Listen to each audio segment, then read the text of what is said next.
So hello everyone, welcome to our channel. आज हम बात करेंगे अपनी अस्थि धातु की। इससे प्रीवियस हमने अपनी 4 धातुओं को कंप्लीट किया। तो जो हमने अपने प्रीवियस वीडियो में मेद धातु को कंप्लीट किया था उसको एक बार रिवाइज करेंगे। उसके बाद फटाफट हम अपनी अस्थि धातु को शुरू करेंगे। जो हमारी मेद धातु थी जिसे हम मॉडर्न में एडिपोस टिश्यू से कोरिलेट करते हैं, तो इसमें क्या बताया था कि मांस के बाद मेद धातु का निर्माण होता है। आपको पता ही है कि जो भी कोई धातु बनती है वो अपनी प्रीवियस धातु से बनती है। यहाँ पे लिखा भी है कि मेद धातु की उत्पत्ति मांस धातु से होती है। उसके बाद जो हमारी मेद धातु होती है ये स्नेह कारक होती है, ठीक है।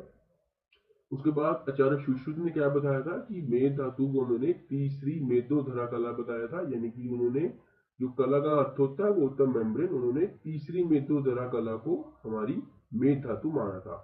उसके बाद यहाँ पे क्या बताया था कि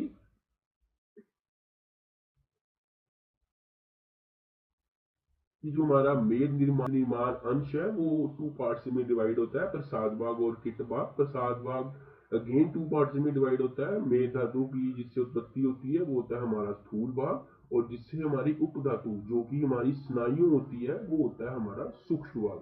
इसका जो किट और मल भाग है वो होता है हमारा स्वेद। उसके बाद ये हमने पढ़ा ही है कि आधुनिक विज्ञान में इसे एडिपोस टिश्यू से कोरिलेट करते हैं। उसके बाद नेक्स्ट हमने मेद धातु का प्रमाण पढ़ा था। तो इसका जो प्रमाण है वो होता है हमारा 2 अंजलि। ये भी आपको अच्छे से याद रखना है। उसके बाद जो हमारा मेद धातु का पंचभौतिक संगठन था वो था कि मेद धातु में पृथ्वी और जल महाभूत की प्रधानता रहती है। उसके बाद हमने मेद धातु के क्षय के लक्षण पढ़े थे। तो हमने पढ़ा था कि मेदसी स्वप्नम कटया प्लीहो वृद्धि कृशांका। तो ये थे हमारे मेद धातु के क्षय के लक्षण। उसके बाद नेक्स्ट हमने मेद धातु की वृद्धि के लक्षण पढ़े थे, जो थे हमारे मेधा स्निग्ध अंगताम उदर पार्श्वर वृद्धि काश श्वास अधीन दुर्गंध्यम च। तो ये थे हमारे मेद धातु के वृद्धि के लक्षण। और लास्ट में जो हमारा इंपॉर्टेंट श्लोक चलता ही आ रहा है वो है हमारा मेद सार पुरुष के लक्षण। ये भी जो आपको श्लोक है ये आपको अच्छे से याद करना है, ठीक है। और लास्ट में हमने मेदो वह स्तोत्रस के बारे में पढ़ा था कि आचार्य सुश्रुत ने मेदो वह स्तोत्रस की संख्या है वो 2 मानी है, जिसका जो मूल है वो है कटी एवं वृक, ठीक है। तो ये थी हमारी मेद धातु। तो इसको हमने अच्छे से देखा था अपनी प्रीवियस वीडियो में। तो आई होप आपको ये अच्छे से समझ आई होगी। आज हम बात करेंगे अपनी अस्थि धातु की। जो हमारी अस्थि धातु है सबसे पहले इसकी निरुक्ति क्या है, तो वो है अस्यते क्षिप्यते इति अस्थि, यानी कि जिसे फेंका जाए या प्रवाहित किया जाए वह अस्थि है, क्योंकि मृत्यु के उपरांत अस्थि अवशिष्ट रहने पर जल में प्रवाहित की जाती है, ठीक है। आपको पता ही है जब किसी की डेथ हो जाती है तो हमारी पूरी बॉडी यानी कि जो हमारी पूरी धातुएं हैं वो अच्छे से नष्ट हो जाती हैं, बट जो हमारी अस्थि धातु है ये हमारी डिस्ट्रॉय नहीं होती, इसलिए इसे प्रवाहित किया जाता है। उसके बाद अस्थि धातु के पर्याय बताए। उसमें क्या लिखा कि अस्थि गति में सहायक होती है तथा शरीर को ठोस ढांचा प्रदान करती है, यानी कि ये हमारी बॉडी को एक स्ट्रक्चर प्रोवाइड करती है। ये जो हमारा कार्य अस्थि धातु का वो है हमारी बॉडी को ठोस स्ट्रक्चर प्रोवाइड करना। उसके बाद अस्थि धातु की उत्पत्ति के बारे में आचार्य ने क्या बताया कि आयुर्वेद में आहार रस से धातु निर्माण क्रमश रस रक्त मांस में धातु से हमारी अस्थि धातु की उत्पत्ति होती है। उसके बाद अगेन वही जो सेम टेबल हम याद करते आ रहे हैं कि अस्थि निर्माण अंश, ठीक है, हमारे 2 पार्ट्स बनते हैं, यानी कि प्रसाद भाग और किट भाग इन प्रेजेंस ऑफ हमारी अस्थि अग्नि। तो जो हमारा प्रसाद और सार भाग है ये अगेन 2 पार्ट्स में डिवाइड होता है कि जो हमारा स्थूल भाग होता है इससे हमारी अस्थि धातु की उत्पत्ति होती है, और जो हमारा सूक्ष्म भाग है उससे हमारी मज्जा निर्माण अंश की उत्पत्ति होती है। अब आपको यहाँ पे याद क्या रखना है कि जो हमारी अस्थि धातु होती है इसका कोई भी उपधातु नहीं होती, ठीक है। बहुत बार एग्जाम में क्वेश्चन आता है वो डायरेक्टली आपसे पूछेंगे कि अस्थि धातु की उपधातु क्या है, तो इसकी कोई भी उपधातु नहीं होती है, ये आपको अच्छे से याद रखना है। उसके बाद इसका जो किट और मल भाग है उससे हमारे केश और रोम की उत्पत्ति होती है। उसके बाद आचार्य चरक ने क्या बताया कि मेद धातु अपनी अग्नि से पककर तथा पृथ्वी अग्नि और वायु का संयोग प्राप्त कर खर हो जाती है, तब उसे खर हुई मेद को अस्थि नाम दिया जाता है। तो ये हमारे आचार्य चरक के अकॉर्डिंग था। बात अस्थि धातु का पंच भौतिक संगठन बताया है हमारे आचार्य चक्रपाणी और आचार्य ढल्लन ने। सबसे पहले आचार्य चक्रपाणी ने क्या बताया कि अस्थि पृथ्वी वय नीलात्मकम, यानी कि उन्होंने माना कि जो हमारी अस्थि धातु है उसमें पृथ्वी महाभूत, वायु महाभूत जो हमारा प्रेजेंट रहता है। उसके बाद आचार्य ढल्लन ने क्या बताया कि अस्थि पृथ्वी व्यय नीलात्मकम तेजसाम। तो आचार्य ढल्लन ने क्या माना कि अस्थि में पृथ्वी महाभूत, वायु महाभूत तथा अग्नि महाभूत, जिसे हम तेज महाभूत है, वो प्रेजेंट होता है।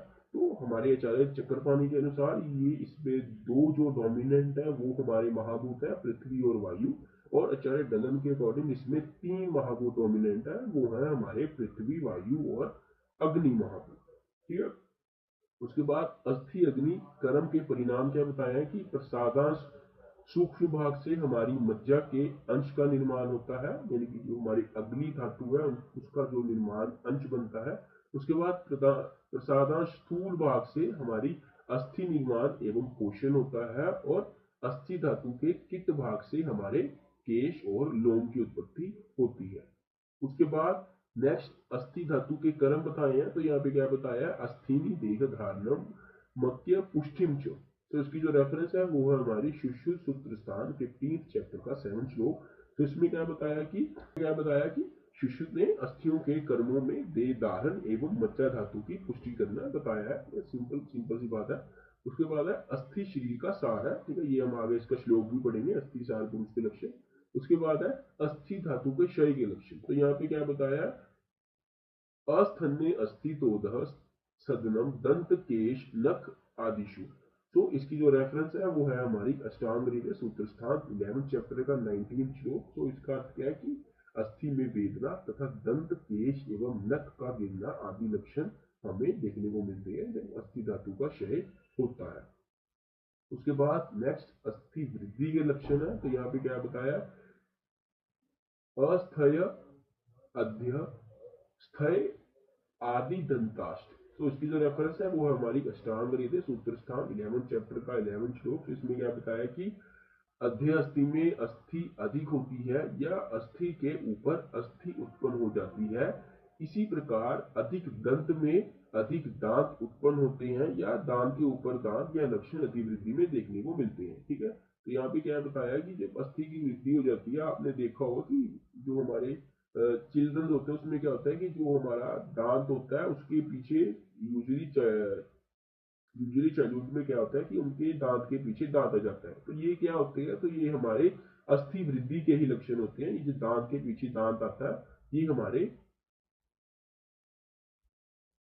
जो हमारे दांत के पीछे दांत आता है, तो ये हमारे अस्थि वृद्धि के ही लक्षण होते हैं।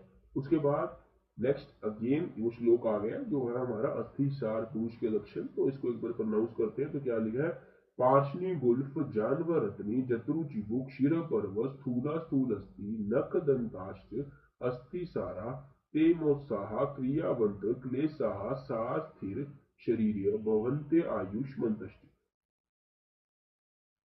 तो इसकी जो रेफरेंस है वो है चरक विमाद 8 चैप्टर का 107 श्लोक। तो यहाँ इसका जो अर्थ है वो क्या है कि आचार्य चरक के अनुसार अस्थि सार पुरुष की एड़ी गुल्फ जानु जत्रु चिबुक शीर बड़े होते हैं तथा नख दंत भी बड़े या भारी होते हैं। इसी प्रकार की सारता वाले व्यक्ति बहुत उत्साही, बहुत क्रियाशील, क्लेश सहने वाले, स्थिर शरीर वाले तथा अधिक आयु युक्त होते हैं। तो ये जो आपका श्लोक है ये काफी इंपॉर्टेंट है, आपको याद रखना है ये। तो ये थी हमारी अस्थि धातु की वीडियो। आई होप आपको ये वीडियो अच्छे से समझ आई होगी। टेलीग्राम पे जो इसके नोट्स हैं वो अपलोड हो जाएंगे, तो वहां से आप एक बार इसको डाउनलोड करके तो अपने नोट्स बना ले। तो ये थी हमारी छोटी सी अस्थि धातु। तो मिलते हैं अपनी नेक्स्ट वीडियो में। Till then